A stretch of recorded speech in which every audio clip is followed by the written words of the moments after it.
Hello, everyone. Mark here. Um, Thanks for joining. If you've seen my prior episodes, you'll know that I just like to kind of share about whatever's going on, whatever topic kind of comes to mind. And I like to keep it under 10 minutes to honor your time as well. But ultimately, what I'm looking for is connections, communication, and to extend this conversation further beyond the video itself. So those of you that have reached out to me either on the comments or on other social media channels or through phone calls or in person, I really appreciate that. Today, I want to talk about an event that happened this week for me. I've been a vegan with my diet for, I think, about 7 years. And I've been pretty firm in my veganism. And for me, being a vegan wasn't always necessarily about the nutrition, because in the past I was quite, a bad vegan, in my nutrition, because I would eat pizza and macaroni and very, very little vegetables. So it's possible to be a vegan and be in very poor health. People think that veganism is this diet of health, but for me, it wasn't about that. For me, I wanted to reduce suffering of animals. And you know you can kind of assume where that idea might come from, but any kind of meat product from cows or chickens or etc., especially if you buy it at a local supermarket, those animals were in a cage and lived in really poor environments, and then their life came to a brutal end so that it could be on my plate. And it didn't really sit well with me. So that was the main inspiration for becoming a vegan. Over the course of the 7 years, I kind of just went along with it and didn't ever really question it again. But so today I want to talk about that process, but also, what is the thinking process that led me down the path and also to the path that I'm currently on. So this week, I had an opportunity to taste some meat. Well, I guess the opportunity could come any day, but I seized the opportunity to taste some meat, and so I had a piece of deer meat. So in Thailand, deer isn't very common, but it's available in certain places. And this deer was kind of a wild deer that was killed, and the meat was turned into a jerky. It had chili on it. Had a piece of it, and I thought really long and hard about it, and I decided to approach the opportunity as an experiment. And so I decided that I would take the meat, I would eat it, I would chew it, ingest it, and concentrate on how that made me feel, both energetically from the nutrition, but also mentally from the process. And the first thing I noticed was that it tasted really good. Beef jerky with chili on it. It's and there are vegan versions that probably taste very similar. So it wasn't necessarily just the flavor that I appreciated about it, but knowing that the meat came from a deer that was a wild animal and that wasn't raised in a pen or in a coop, that also resonated with me. Um, I'm not going to become a meat eater. Like, I'm not going to just all of a sudden, start having burgers and things. But what I think that I will do is have a bit of a more of an open mind when it comes to animal products. So that's eggs and dairy, and any other kind of animal product. And so I guess as of this week, I don't really necessarily consider myself a strict vegan. So the mental experiment that I put myself through to kind of challenge my thinking process with this put me into a place where I had to question my prior beliefs. And I think that that is a really great place to be. Because we start to get stagnant and we start to, fall into line, we fall into order with our programs. And sometimes these programs are given to us by our culture and our community or by our friends or families, and we just go with it, and it becomes a part of our life. So I was a vegan for the last 7 years and didn't question it, didn't think about it. This is what I was. This is what I was. That was my identity, my character, and I think it's good for us from time to time to evaluate our belief systems, and why it is that we're carrying out our belief systems through actions in a world. And what does that mean for us energetically and karmically? So it opened up for me not only kind of a stirring of my belief system about veganism, but about many other things as well.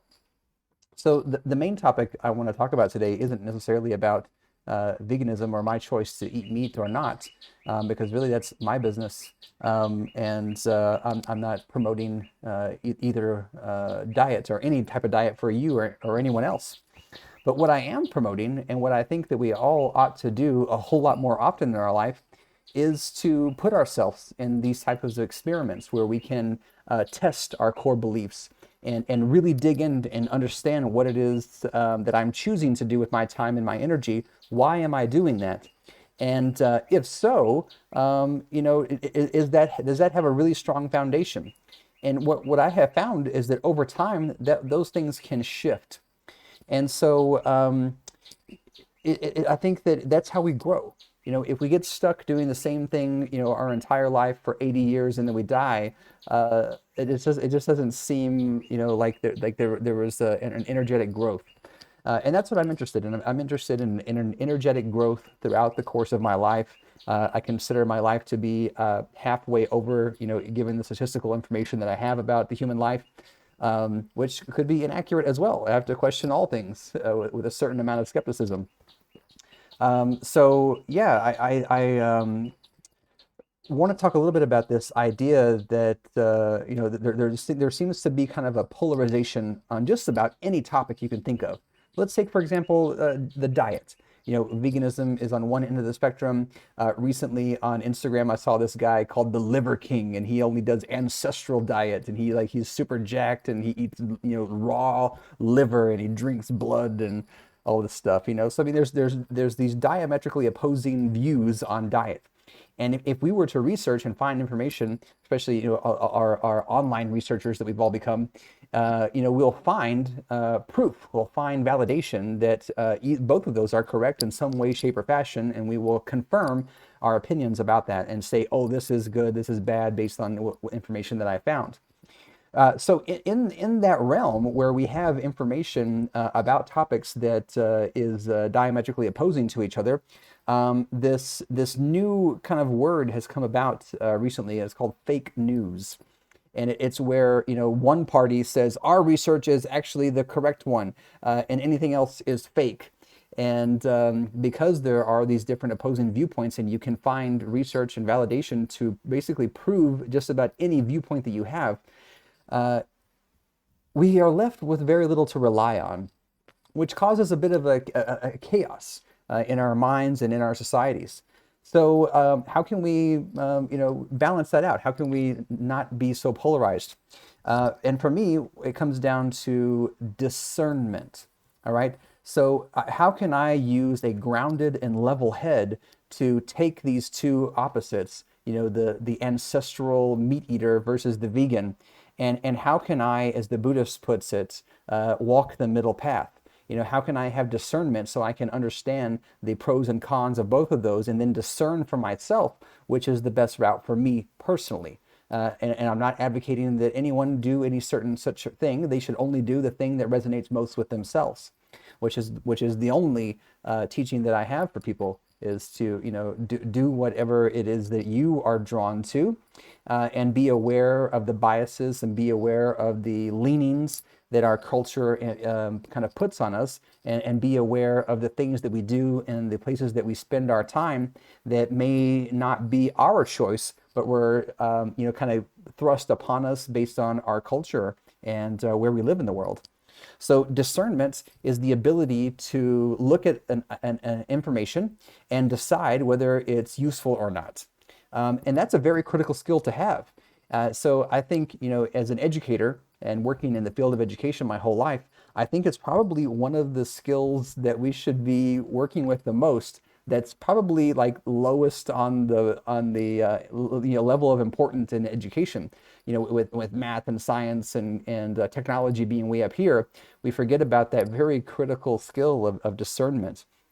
But then the question is, how am I to be sure that what I have discerned is actually accurate? Because I could, come up with an idea where I think that, instead of being completely vegan or being completely ancestral, somewhere in the middle is where I want to be. Well, how am I sure that that's accurate? How am I sure that that's the right way to go? Well, in reality, there is really no conclusive evidence that any of it is accurate or the correct way to go.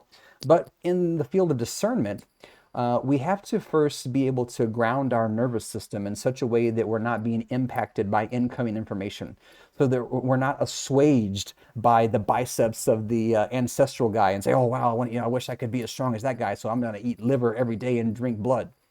And then we can't be assuaged by the veganism where it's like, oh, the poor animals all over the world, they're dying. Well, they die every day, regardless of what we do. So I need to find the middle ground and the balance in there somewhere. And it's through discernment that we can do that. But our bodies, ourself, we have to have a certain level of intuition in order to discern. So intuition comes from being grounded. It comes from being, walking that middle path and not being led one way or another. And for me, the only way that I can be that level of grounded is to focus inward and to meditate and to self-reflect and to take a kind of a cautious look at all of the information that I'm receiving and let it soak in a little bit before I jump to any conclusions. And then also, I'm completely open to being wrong. And so I can look at information that I once thought was valid, like being a vegan, and I'm questioning those things today, along with many other things. So my question to you is, what is something in your life that you may be currently involved in, believe in, or are acting upon that you could question?